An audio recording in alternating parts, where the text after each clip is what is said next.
instituição universitária pública não pode ser reconhecida sem que ela aposte, do ponto de vista da sua infraestrutura, dos seus recursos humanos, do seu tempo, em 3 dimensões que são interligadas e que vocês conhecem tão bem. Trata-se do ensino, da pesquisa e da própria extensão. Então, a gente não pode entender uma universidade que zele por esse nome público, que não seja capaz de investir de maneira proporcional nessas suas 3 dimensões que caracterizam a vida acadêmica, a vida universitária, pelo menos no sentido do público que a gente quer sublinhar neste momento. Então a gente observa que a extensão é um componente desse trio, dessa tríade, né, ao lado da pesquisa e do ensino em casa. Pena que dificilmente uma universidade pública, inclusive a nossa, tem reservado o melhor de si para esse campo, pelo menos de forma proporcional. A gente sabe que, tanto em matéria de tempo quanto de recursos, o ensino tem sido a parte mais privilegiada, secundada pela parte da pesquisa, porém muito menos em relação à extensão. E olhem que a nossa universidade é uma das mais referenciais no país em matéria de extensão. Mesmo assim, basta que a gente pergunte quantos nós somos do segmento docente, quanto nós somos do segmento discente, quanto nós somos do segmento técnico-administrativo. E em cada um, qual é a proporção de gente que a gente tem trabalhando na parte de extensão. Então, a gente está muito longe da excelência, está muito longe do desejável para uma escola pública, mesmo sendo nós uma referência nacional. Aquela fatia, aquela dimensão da universidade que tem mais uma relação orgânica com a sociedade, que tem aquele potencial de público mais trabalhado, é a extensão. No entanto, as coisas andam um tanto invertidas, andam um pouco invertidas. Uma escola pública que é exatamente chamada a servir a sociedade, despreza, ou pelo menos não aposta de maneira proporcional, como aposta no ensino, como aposta na pesquisa, naquela dimensão que é exatamente a porta de encontro mais fecunda com a sociedade, nas suas diversas forças, nas suas diversas expressões. Evidentemente, na sociedade,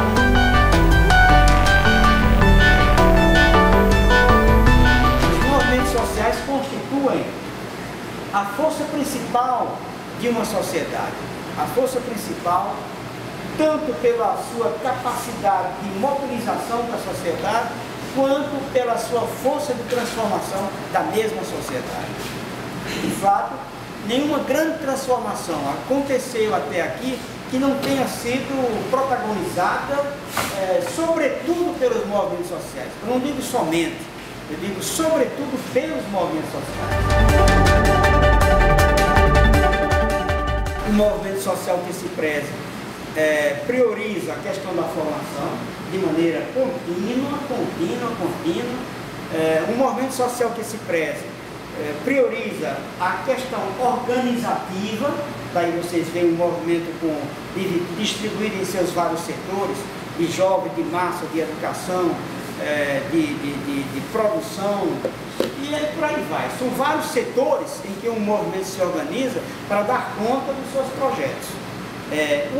Outra prioridade fundamental é a mobilização.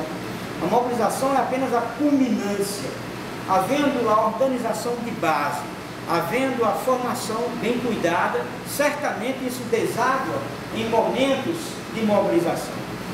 A mobilização não é um fim em si mesmo, é um instrumento de visibilização e de demonstração de força para a sociedade desses movimentos que se organizam, tendo a classe trabalhadora como grande alvo e não seus próprios interesses. É outra questão também muito pouco compreendida hoje.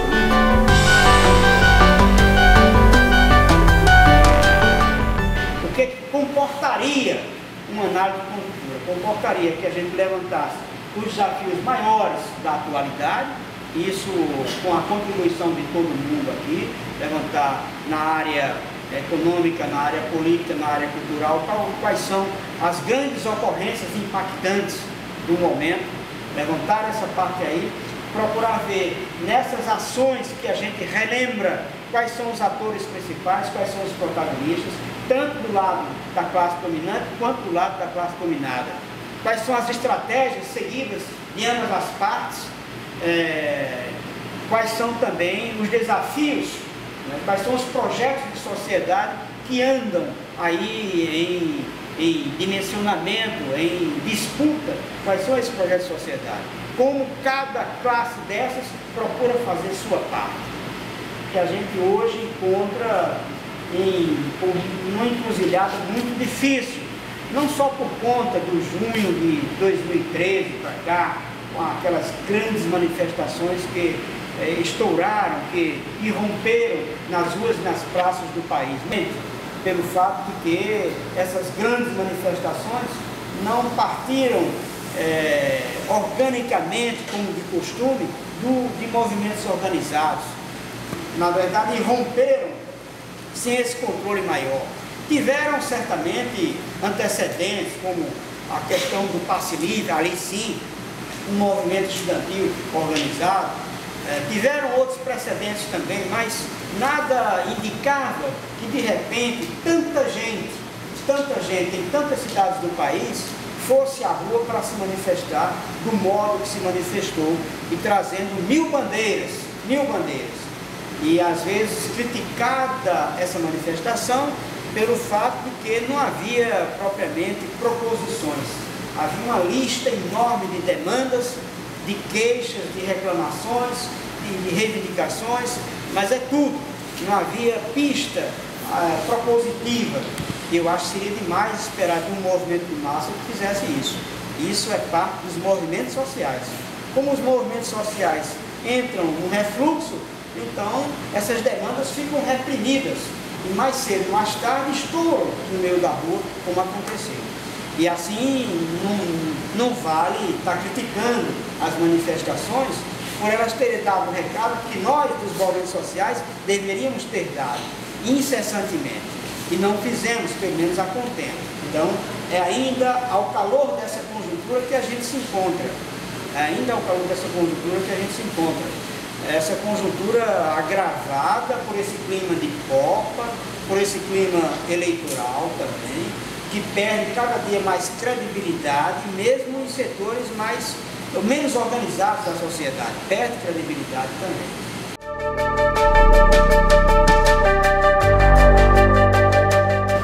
Que possibilidades se abrem para nós, estudantes, participantes do programa de extensão aqui na UFPB?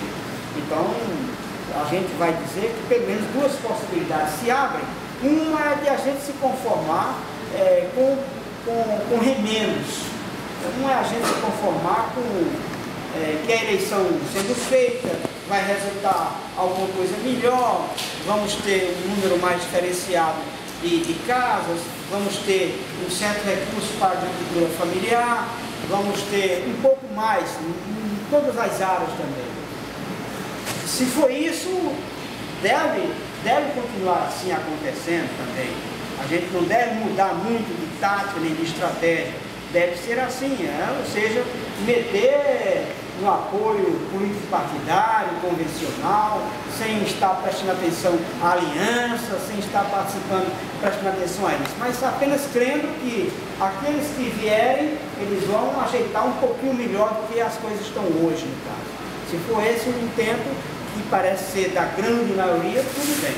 Se a gente, no entanto, tem um desejo maior, evidentemente a luta da gente vai ser diferenciada, porque a gente só luta naquilo em que acredita. Se eu não acredito que a gente possa contribuir com a sociedade alternativa ao capitalismo, a tendência é me conformar com o capitalismo, achando que tratasse de um modelo eterno. Como eu não posso mudar, vou tirar proveito dele. Então é uma possibilidade. A outra possibilidade é de você entender que a longo prazo a gente vai semeando um outro tipo de sociedade. Mesmo que eu não possa ter essa sociedade transformada já na sua totalidade, naquilo que está ao alcance da gente, a gente vai fazendo acontecer essa nova sociedade, a partir dos gestos moleculares que a gente é capaz de emitir no dia a dia da gente. Então, cada gesto que a gente comete é um gesto portador de sementes dessa grandeza de sociedade que a gente tem, ou dessa pequenez de sociedade com a qual a gente se conforma. Então, vai depender um pouco do que eu quero, na verdade, para a sociedade de hoje. Se eu quero apenas que ela continue do jeito que está, evidentemente é mais fácil a tarefa. Basta eu multiplicar as atividades rotineiras e as coisas vão nessa mesma direção. Se, porém, eu entendo que devo ter um entendimento melhor, uma transformação pela raiz dessa sociedade, eu devo entender algumas coisas dessa sociedade, devo aprofundar isso aí. Devo imaginar que nem todos os povos suportaram calados e conformados a violência sofrida, mas resistiram contra ela, da forma que foi possível a esses sujeitos que se levantaram um dia.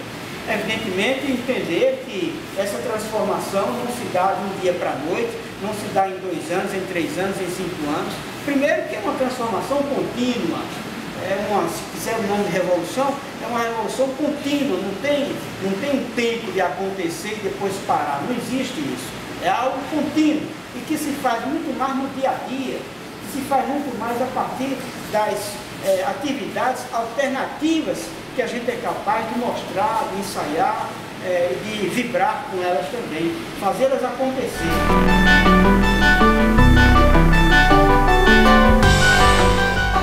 Como eu parti logo no primeiro período para trabalhar com a educação popular e consciência popular, eu senti muita dificuldade, por exemplo, como atualmente eu trabalho com pessoas com sofrimento mental, na garantia de direitos dessas pessoas, e pessoas, por exemplo, moradoras de rua também, como esse processo de educação de 7 períodos no curso de Direito, hoje em dia, quando eu saio na rua para fazer alguma atividade ou fora dessa atividade, ele muitas vezes me atrapalha. Por exemplo, de olhar para uma pessoa e enxergar não um ser humano, não um morador de rua que tem uma conjuntura, mas olhar, por exemplo, muitas vezes eu me pego pensando na minha pesquisa e não podendo aproveitar o encontro que aquela pessoa pode me proporcionar, enfim, e que eu também posso dialogar com ela.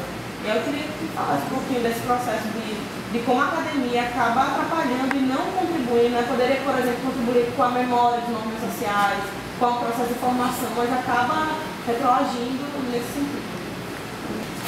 Olívia, vindo de uma área muito conhecida na parte do direito, então manifesta inquietação que não é estranha, imagino, a nós outros e outras áreas também. Acho que o fato de ter vindo dessa área não exclui que essas tentações também aconteçam nas áreas em que nós participamos. Em que sentido? No sentido de que a gente, muitas vezes, vem para a universidade com uma expectativa, vamos dizer, ingênua, de certa maneira, ingênua, achando que, como é uma universidade e é uma universidade pública, lá a gente vai encontrar respostas para as nossas inquietações tão humanas e tão desejáveis, né? E há esse choque também. Evidentemente, há situações prazerosas, há situações em que a gente se encontra muito compensado, mas são exceção. Então, o que você menciona é um ponto desses aí, para a gente não pensar a universidade nem de forma a demonizá-la, nem de forma a sacralizá-la. A universidade, todos sabemos, é uma instituição de disputa das classes sociais. Quem vem com essa expectativa de compreensão da universidade como um espaço contraditório, vai sofrer menos, vai adoecer menos, porque não vai esperar que ela forneça aquilo que ela é incapaz de fornecer. aquilo que são os movimentos sociais chamados a fazer esse trabalho. A universidade menos.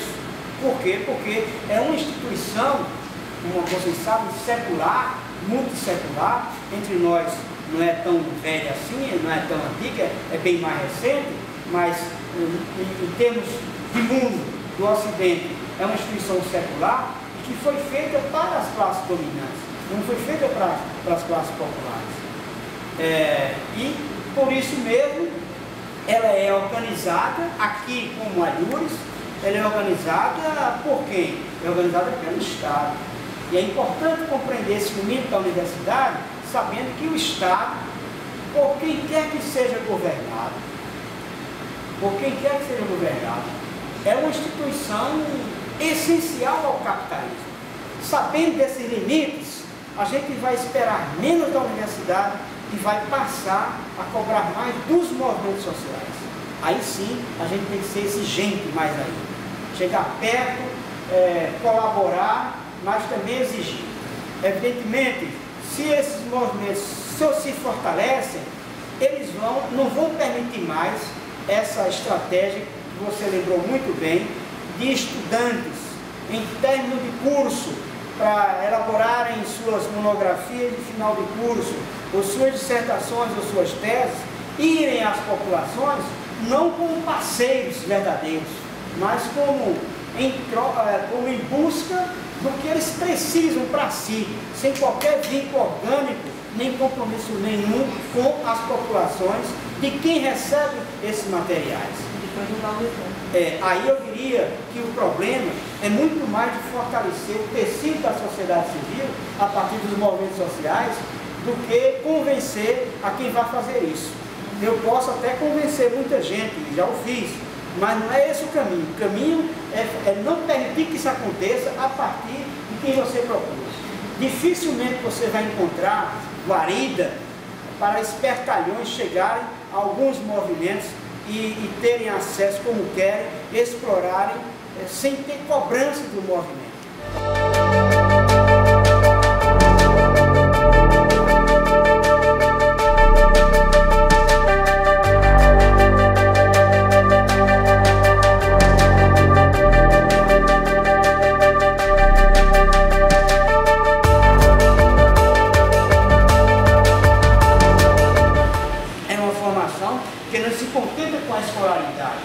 Evidentemente eu prezo pela escolaridade. Passei em torno de um quarto de século na escola. Não vou desprezar, é um tempo importante, mas longe de mim esperar que a escola dê conta desse desafio que é a transformação da sociedade. Aí tem que ser pelos movimentos sociais a longo prazo, mas apostando desde já nesse processo formativo, que ensina coisas que a escola não pode ensinar. Ensina a necessidade da consciência de nossa finitude, de nossos limites, mas ensina também a consciência de nossas potencialidades, descobrir de quanto a gente é capaz. Desde cedo, a escola muitas vezes não consegue fazer com que os seus estudantes tenham consciência de suas potencialidades, dos seus talentos. Raras são aquelas ocasiões em que aquelas pessoas que frequentam as salas de aula, cheias de talentos, elas próprias desconhecem porque não tiveram ocasião de descobrir seus próprios talentos. Isso se dá num processo formativo organizado por movimentos sociais que chamam à tona não só aquelas pessoas que têm facilidade de comunicação oral ou escrita, mas chamam para desenhar, chamam para fazer música, chamam para dançar, chamam para trabalhar no barro, trabalhar sobre o metal, trabalhar em tecido, trabalhar na palha. São artistas que estão escondidos de tanta gente. E assim como essa arte humaniza, também acontecerão coisas milagrosas a partir dessas descobertas de nossas capacidades também. Mas isso passa necessariamente pelo processo formativo alternativo, que não vem a partir da escola.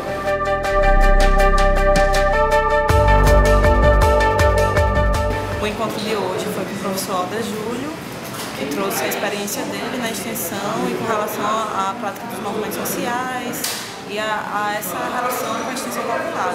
Minha expectativa já era muito grande, conhecer o professor de outros espaços, mas acho que o dia de hoje ele problematizou, né, a atividade da gente extensionista aqui na UFPB e proporcionou que a gente pudesse refletir nossas práticas e pensar quais são os nossos limites, qual a conjuntura que a gente está, o que a gente pode fazer, o que não pode, e dialogar com os outros cursos, né, com outras pessoas, qual é o posicionamento das outras pessoas frente aos movimentos sociais, qual a importância desses movimentos na transformação da realidade.